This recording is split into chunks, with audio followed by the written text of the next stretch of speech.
안녕하세요. 옛이야기 방방곡곡 만담꾼 인사드립니다. 편안하셨지요? 오늘도 재미있는 이야기 한 편 보내드리겠습니다. 때는 조선 중기 인조 임금 때였습니다. 늦가을이라 날이 제법 쌀쌀했지만 서소문 밖 칠백 거리에는 북적대는 사람들로 인해 열기가 가득했습니다. 이 난전시장은 각 지방에서 들어온 물품들이 넘쳐나기 때문이었지요. 사고 파는 사람들 속에 두 사람이 있었습니다. 와, 아기씨, 여기에는 없는 물품이 없어요. 사람도 많고요. 몸종의 말에 도령 차림을 한 옥선이 주의를 주는 거였지요. 예, 종금아. 또, 아기씨라니. 나는 지금 도령이잖아. 에이구, 내가 또, 아기. 아니, 도령님, 변복을 하면 뭐래요? 그런다고 도령님의 예쁜 모습이 감춰지려고요? 그랬습니다. 온갖 차빈들이 부벼대는 난전거리에 양반들도 나서길 꺼려하는 판에 사대부 여인이 보란듯이 활보하는 것은 있을 수 없는 일이었지요. 이때 어디선가 우와 하며 탄성소리가 나는 거였어요. 이 소리에 몸종 종금이가 옥선의 소매자락을 당기며 말했어요. 아기씨, 도령님, 저기 재미있는 일이 있나 봐요. 옥선이 몸종이 이끄는 대로 가보니 그것은 푸죽간이었습니다. 옥선이 눈을 들어 백정을 보니 25은 돼 보이는 청년이었는데 우람한 체격의 각진 얼굴 그리고 짙은 눈썹의 사내였습니다. 백정이 칼을 휘둘러 소위 살점을 베고 있는데 그 솜씨가 신기에 가까운지라 구경꾼들은 박수를 치며 탄성을 지르는 거였어요. 와, 예술일세 예술. 마치 춤을 추는 것 같구만 그래. 그러게 말일세. 물 흐르듯 칼질을 해대니 저게 바로 신의 경지라는 걸세. 옥선 역시 이 광경을 보고는 놀란 눈과 벌어진 입을 담을 수가 없었지요. 젊은 백정이 잽싼 몸놀림으로 소의 손을 대고 어깨를 디디고 무릎으로 누를 때마다 부덕부덕 살이 떨어져 나갔는데 칼날이 칠할 때마다 사각사각 소리가 나는 것이 마치 율동적으로 박자를 타는 것 같았지요. 옥선은 감탄하며 속으로 외쳤습니다. 저 칼춤은 기술이 아니야. 기술의 경지를 넘어 도에 이르렀구나. 이윽고 고기가 다 찰리자 너도 나도 고기를 사겠다고 다툼을 하는 북새통을 뒤로 하고 옥선은 무리에서 물러나왔습니다. 집에 돌아온 옥선은 한동안 멍하니 앉아 있었어요. 머릿속에 떠오르는 백정의 칼시위 때문이었지요. 옥선이 백정의 칼놀림을 예사로 보지 않는 까닭은 옥선 자신이 이미 검술의 묘리를 터득한 터라 범인의 시각과는 보는 눈이 달랐습니다. 그것은 아버지 장관수 대감의 영향 때문이었지요. 아버지 장관수는 일찍이 묵과에 급제한 후 함경도 절도사를 지낸 인물로 지금은 의금부에 속한 종입품 동지 의금부사로 봉직하고 있는데 과거 지방 수장직으로 정근할 때마다 외동딸 옥선을 대동하고 다녔으니 그 이유는 어머니를 일찍 잃어 홀로 된 딸이 가여워서였습니다. 무인 장관수. 그는 무예를 무척 좋아했는데 특히 그의 검술은 달인의 경지를 넘었기에 많은 사람들이 장관수를 가리켜 해동 일검이라는 표로를 지어줄 만큼 존경을 받는 터였지요. 옥선은 어릴 때부터 그런 아버지 밑에서 자란 터라 검술에 대한 호기심이 남달랐고 검술 역시 아버지 밑에서 수련을 하니 검술에 대한 조예가 남다를 수밖에 없었습니다. 늦은 저녁 옥선은 찻상을 받쳐들고 사랑채문을 열었습니다. 아버님, 오미자 차 한 잔 드세요. 그래. 옥선아, 너도 같이 마시자꾸나. 옥선이 차를 따라 관수 앞에 놓으며 입을 열었어요. 아버님, 오늘 칠패거리에서 굉장한 광경을 보았어요. 옥선의 말에 관수가 이맛살을 찌푸리며 엄하게 말하는 거였지요. 허 녀석, 또 변복을 하고 난전을 쏘다녔다는 게냐? 옥선아, 곧 시집갈 나이가 아니냐? 남들이 보면 어쩌려고? 근데 굉장한 광경이라니? 아버님, 오늘 소를 잡는 백정을 보았는데요. 그 모습이 어찌나 신비롭고 황홀하던지요. 뭐라? 소 잡는 모습이 신비하고 황홀했다? 대체 무슨 말인고? 소를 대하는 백정은 눈을 거의 감다시피 했는데요. 모든 부위가 마음속에 있는 듯 마음 가는 대로 물 흐르듯이 칼질을 하니 동작 하나하나가 마치 춤을 추듯이 아름다웠답니다. 백정이 춤을 추듯 배웠단 말이냐? 그래, 고기가 썰리는 소리는 어떠하더냐? 네, 칼날이 지날 때마다 사각사각 소리가 나는 게 마치 율동에 맞춘 음악 소리 같았어요. 옥선의 말에 장관수는 잠시 생각에 잠기더니 찻잔을 들어 입술을 적시고는 말하는 거였어요. 이 애비 생각은 백정은 처음에는 소가 소로 보여서 칼을 휘두를 때 힘이 들어가게 돼 있다. 그 다음 단계로 소가 더 이상 소로 보이지 않고 소 내부가 눈에 들어오면 기술로서 능숙하게 칼을 다루게 되지. 그리고 마침내 마음의 눈을 떠서 소를 보게 되면 칼을 놀리는 동작 하나하나가 춤이 되고 음악이 되느니라. 칼솜씨가 기술을 넘어 예술이자 도가 되는 것이지. 아마도 그 백정은 소 잡는 데에는 도가 텄다는 말이 되겠구나. 그래, 그 백정의 나이가 얼마나 되어 보이더냐? 네, 아버님, 25, 6세 정도 되는 건강한 청년이었어요. 옥선의 말에 관수가 놀라며 말하는 거였어요. 뭐? 20대 중반? 약간의 나이에 도를 통한 칼놀림이라. 오늘 재미있는 이야기를 들었구나. 그리고 옥선아, 다시는 시장통에 얼씬도 말아라. 알겠느냐? 그러나 아버지의 엄한 당부와는 달리 옥선은 다음 날도 또 다음 날도 칠배거리를 찾아 백정을 훔쳐보는 거였지요. 백정의 칼춤은 여전했고 그의 늠름한 모습은 옥선의 마음을 설레이게 했던 거였어요.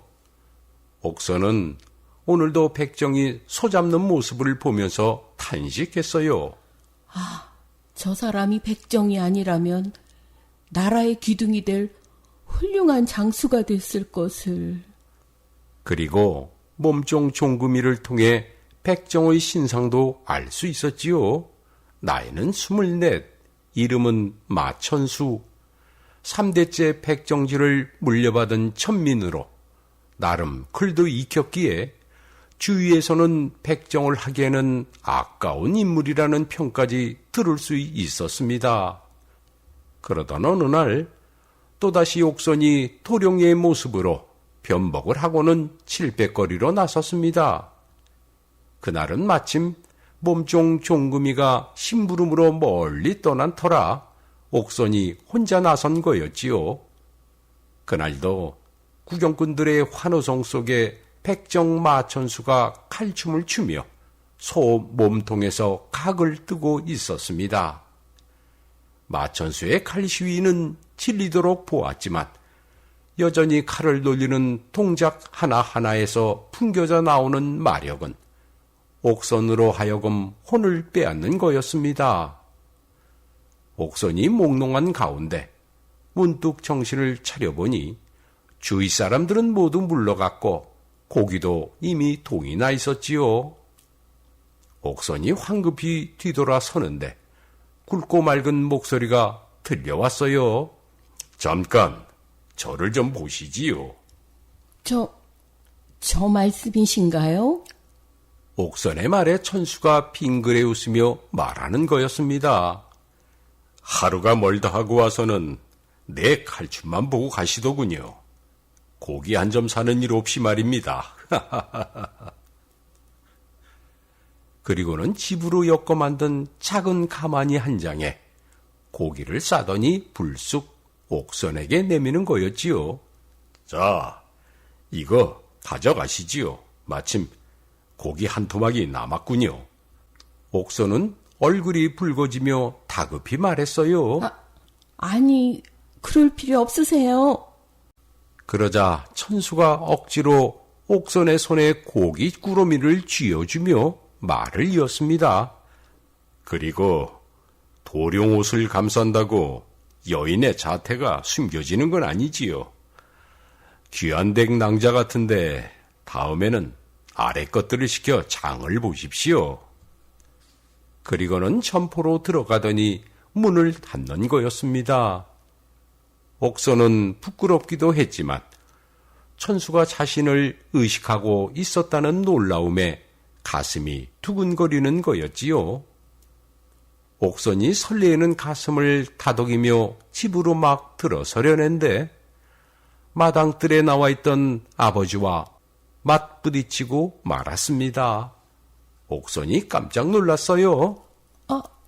아버님. 이 녀석 또 변복을 하고 어딜 다녀오는 게냐? 저 고기가 필요해서 시장에 좀... 뭐라? 고기가 필요해? 종금이는 어딜 간 게냐? 큰댁에 심부름을 좀 보냈어요. 그러자 관수는 눈을 들어 옥선이 들고 있는 고기 꾸러미를 보고는 혹시 그 고기는 얼마 전에 말하던 그 춤추는 백정의 고기냐? 옥선이 고기를 숙이며 대답을 했어요. 네, 아버님. 어디 그 고기 좀 보자꾸나. 관수는 꾸러미를 풀어 고기를 천천히 보기 시작했습니다. 그리고는 깜짝 놀라며 신음소리를 낸 거였습니다. 이럴 수가. 고수는 고수를 한눈에 알아보는 것처럼 고수는 칼끝이 스쳐간 자국만 봐도 상대의 무예가 어느 경지에 이르렀는지 알아채는 것이었지요. 관수는 속으로 외쳤습니다. 잘려나간 고기를 서로 붙이면 다시 피가 통하고 기가 통해서 소가 다시 소생할 것 같구나. 이건 신기가 아닌가, 신기. 한동안 고기를 쳐다보던 관수는 꾸러미를 옥선에게 건네며 천천히 묻는 거였어요. 그 백정이 칠백거리에 있다 했더냐? 예, 아버님. 알았다. 가서 쉬거라. 관수는 뒷짐을 지고는 천천히 사랑채로 향하는 거였습니다. 그 이후로도 옥선의 칠백거리 발걸음은 계속 이어졌습니다. 이렇다 할 이야기는 없었어요. 옥선과 천수는 서로의 눈빛으로 삼어의 정을 싹들 수 있었지요. 어느 날 천수는 옥선에게 말했습니다. 옥선 아가씨, 저를 향한 아가씨의 마음을 잘 압니다. 허나 우리 두 사람 사이에는 깨지 못할 벽이 있습니다. 그건 신분의 벽이지요. 그 완고한 벽은 어떤 힘으로도 깨뜨릴 수 없습니다. 그런 말씀 마세요. 서로의 진정한 사랑이라면 벽이 있다 한들 무슨 걱정인가요? 깨지 못할 벽이라면 뛰어넘으면 되지요.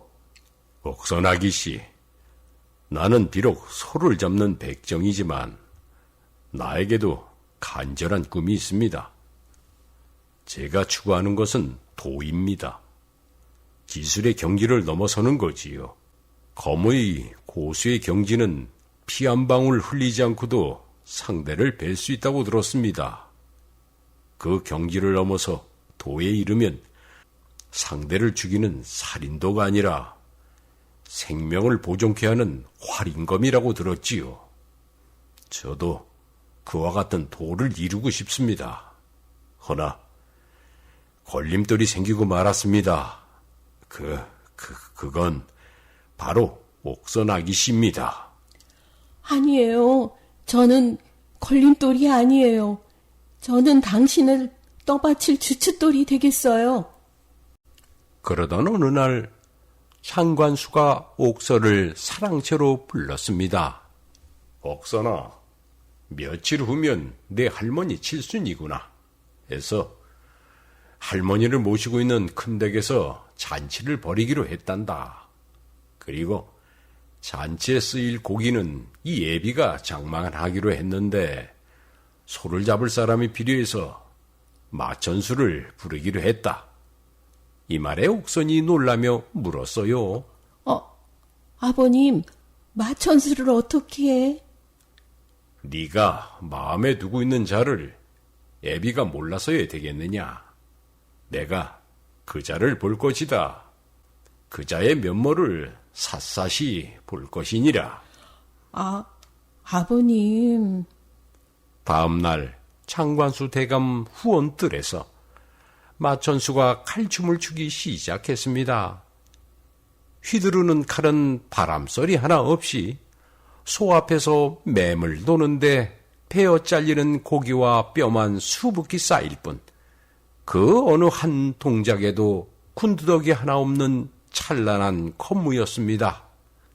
이 칼춤을 보는 장관수 대감은 가끔 알 수 없는 신음소리만 낼 뿐 눈 한 번 깜빡거리지 않고 모든 것을 머리에 담는 것이었지요. 이윽고 소 한 마리가 모두 발려나가자 천수는 장대감 앞에 허리를 깊숙이 숙이며 입을 열었습니다. 대감마님, 보잘것없는 칼장난을 보여드려 송구합니다. 장대감이 한 차례 고기를 끄덕이고는 내가 쓰는 칼을 보여줄 수 있겠느냐. 이 말에 천수가 두 손으로 칼을 받쳐들었습니다. 천수의 칼날을 유심히 보던 장대감이 물었어요. 칼날이 마치 종이처럼 얇구나. 그래, 너는 지금까지 소를 잡으면서 몇 번이나 칼을 바꾸었느냐? 예, 소인. 지금까지 수백 마리의 소를 잡았으나 칼을 바꾸어 본 적은 없사옵니다. 오로지 칼을 한 자루만 써왔다. 그 까닭이 무엇이냐? 네, 대감마님. 보통의 백적은 한 달마다 칼을 바꾸는데 이는 뼈를 치기 때문입니다. 훌륭한 백정은 1년에 한 번 칼을 바꾸는데 그것은 살을 베기 때문이지요. 허나 제 칼은 방금 숫돌로 갈아낸 듯이 시퍼렇습니다. 그 이유는 소 뼈마디에는 틈새가 있는데 제 칼날은 아주 얇아 두께가 없습니다. 두께가 없는 칼날은 뼈마디의 틈새를 여유롭게 지나갑니다. 그래서 숱한 세월이 지났어도 칼날이 전혀 닳지 않고 새고친 것입니다.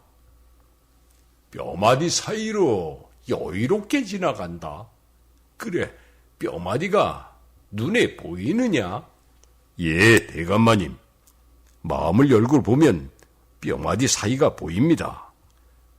장대감이 새삼스레 천수를 한참을 쳐다본 뒤 말을 이었습니다.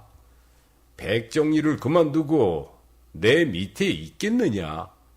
내가 너를 정히 쓸 수도 있다. 장대감의 말에 한참을 고개 숙이고 있던 천수가 말을 꺼냈습니다.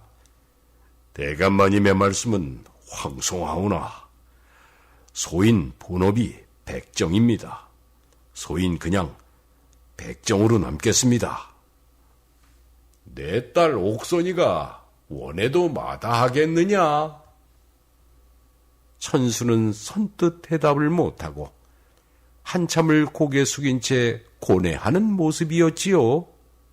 그리고는 입을 열었는데 대답은 또렷했습니다. 예, 대감마님. 소인은 백정으로 남아 이루고자 하는 뜻이 있사옵니다. 송구합니다, 대감마님. 내 뜻이 그렇다면 알았다.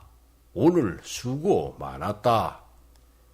이때 방 안에서 이 모든 소리를 듣고 있던 옥선이가 두 손을 들어 얼굴을 가린 채 털썩 주저앉는 모습을 아무도 보지 못했습니다. 그리고 새해가 밝았습니다. 모든 백성들이 신년을 맞아 새해 설계에 여념이 없던 어느 날 새벽, 지축을 흔드는 군마 소리에 잠을 깨니 나라에 난이 일어난 거였습니다. 바로 이괄의 반란이었지요. 이괄은 인조 반정에 큰 공을 세웠으나 농공 행상에 불만을 품고 영변에서 난을 일으키니 황주, 개성, 임진강을 거쳐 한양에 입성한 대규모 내부 반란이었습니다. 백성들은 예기치 못한 난에 우왕좌왕 갈피를 못 잡고 있는 어느 새벽, 천수의 집을 찾은 사람이 있었으니 옥선의 아버지 장관수 대감이었습니다. 장대감이 침울한 어조로 천수에게 말을 했어요. 종묘사직이 위태로운 지경에 이르렀구나.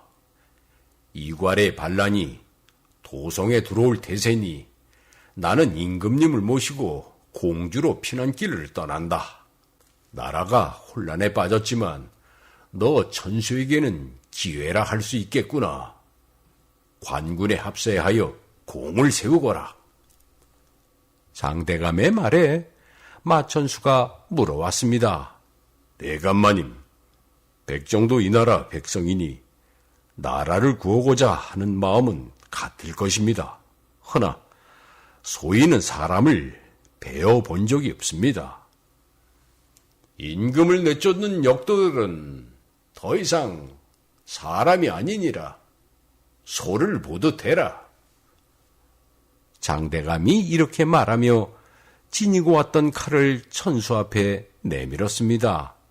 이 검은 내가 함경도 병마절도사로 임명되던 날 임금으로부터 하사받은 3인 보검이니라. 이 검을 너에게 줄 터이니 역도들을 무찔러 입심양명의 길을 트어라. 이것은 나의 뜻이자 옥선의 뜻이기도 하느니라. 천수는 3인 보검을 빼어들어 보고는 입을 열었지요. 아, 검 중의 검, 보검이면은 틀림없군요.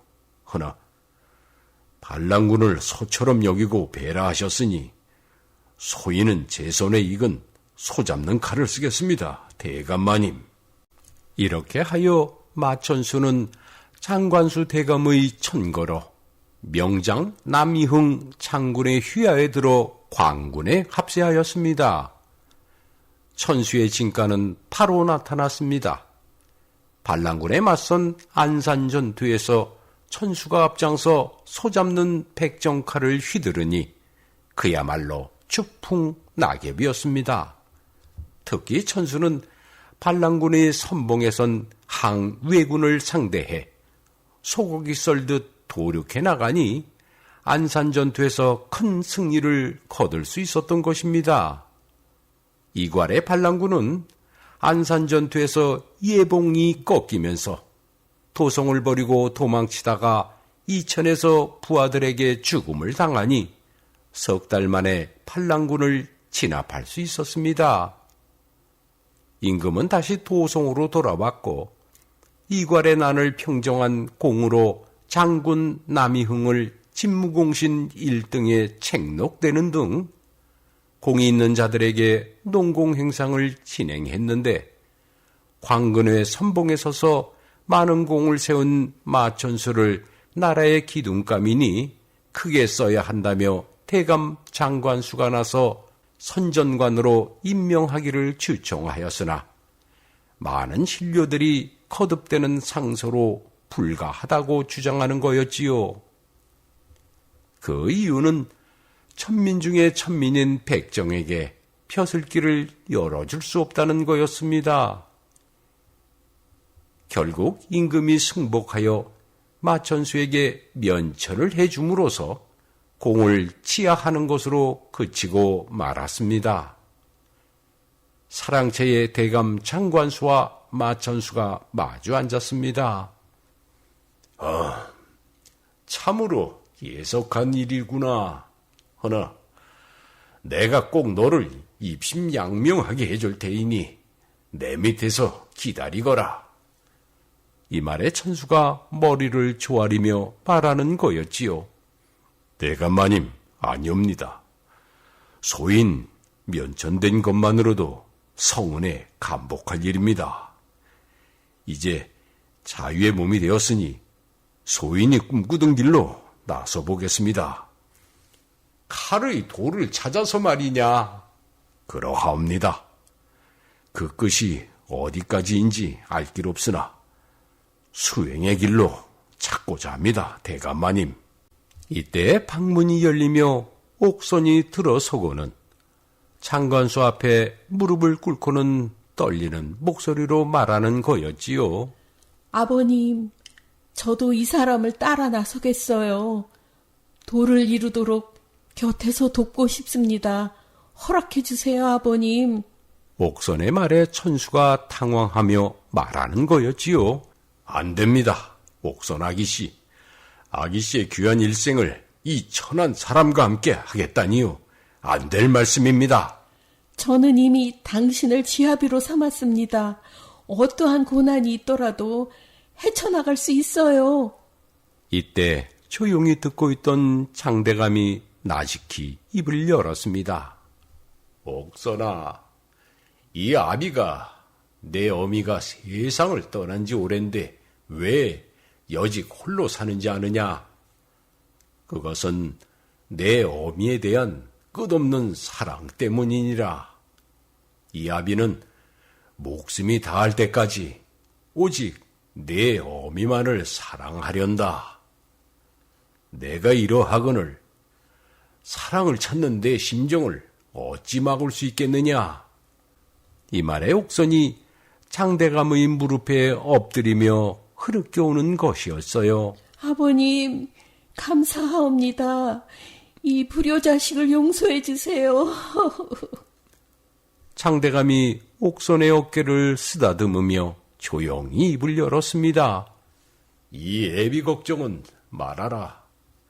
그리고 도의 길이란 험난하면서도 끝없는 것이란다. 부디 천수를 도와 극에 이르도록 하려무나. 그리고는 천수와 옥선을 돌아보며 말을 이었습니다. 자, 이제 너희들 둘이 마주보고 맞절을 하거라. 내가 증인이니라. 너희 둘이 이제부터는 부부라는 것을 말이다. 장대감의 뜻에 따라 두 사람이 큰 절을 함으로써 부부의 연을 맺으니 세 사람의 흐느낌 속에서 조용히 진행된 혼인식이었습니다. 세월이 흘러 대감 장관수 생전에 마천수와 창옥선을 볼 수는 없었으나 한간에 전해져 오는 풍문에 따르면 이 두 사람이 깊은 산에 올라 칼의 돌을 닦아 결국 극에 이르러 도를 이루니 두 사람이 승천하여 신령이 되었다 하는 믿기 힘든 천설이 전해져 내려올 뿐이었습니다. 네, 이 이야기는 여기서 마무리가 됩니다만, 바쁜 요즘 세상에 도라는 게 있을런지요. 재밌었다면 구독, 좋아요, 알림 설정 부탁드리고요. 옛 이야기 방방곡곡 만담꾼 이만 물러갑니다. 안녕히 계십시오.